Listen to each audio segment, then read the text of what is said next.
कि स्टेटहुड का जहाँ तक सवाल है, हम बार बार कहते हैं हम उस चीज़ पे अगर अमल करें जो हमने लोगों से वादा इलेक्शन में किया। स्टेटहुड का हमारे वज़ीर आज़म नरेंद्र मोदी साहब ने वादा किया है। हमारे गृह मंत्री होम मिनिस्टर अमित शाह साहब ने floor of the house parliament में कहा कि आने वाले वक्त में जब सामान्य यहाँ हालात होंगे तो स्टेटहुड मिलेगा। लेकिन बजाय कि नेशनल कॉन्फ्रेंस स्टेटहुड के पीछे रोए, काफ़ी सारे ऐसे मुद्दे हमारे कश्मीर के लोगों के लिए। आप देखिए अभी एक बहुत बड़ा सैलाब जो हमारे यहाँ के फार्मर्स पे, जो सेब के बागात है, आप देखिए कितना नुकसान हुआ।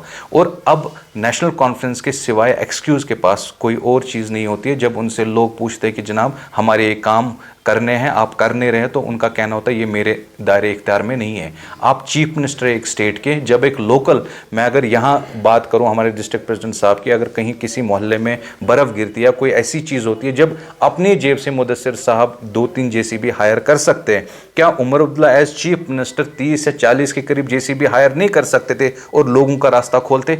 वहाँ क्यों तमाशाई बनना था? तो स्टेटहुड का जब तक सवाल है, वो दी हुई चीज़ है, वो आज भी मिलेगी इंशाल्लाह जम्मू कश्मीर के लोगों को, वो हमें वादा किया गया है। मगर हमारे चीफ मिनिस्टर साहब से आप ये पूछिए कि लोग आज तरस रहे। आप देखिए जो खास करके हमारा जो आपने 200 यूनिट बिजली कही, या आपने गैस सिलेंडरों का वादा किया, क्या आप उस पर अमला रहे हैं? आज तो आपके ही MLA कहते कि हमसे पटवारी ट्रांसफ़र नहीं हो रहे, कभी CM साहब कहते कि हमारे ब्यूरोक्रेट्स नहीं सुन रहे। बजाय कि हम उन मुद्दों पे फोकस करेंगे तो हमारा एक ही राग है पिछले इन 2-4 सालों से। आप देखेंगे स्टेटहुड, पहले तो वो कहते थे कि 370 लाएंगे, तब तक तो हम इलेक्शन ही लड़ेंगे। अब 370 वो भूल गए, अब उनको पता है कि लोगों को बेचने के लिए कोई सौदा हमारे पास है नहीं। अब 37 ये स्टेटहुड का रहा। स्टेटहुड मिलेगी आने वाले वक्त पे, आप देखेंगे वो ज़रूर हमारी जो government Bharatiya Janata party leader prime minister Narendra Modi है, वो वादा किया गया है हमारे साथ, और आने वाले वक्त में मिलेगी।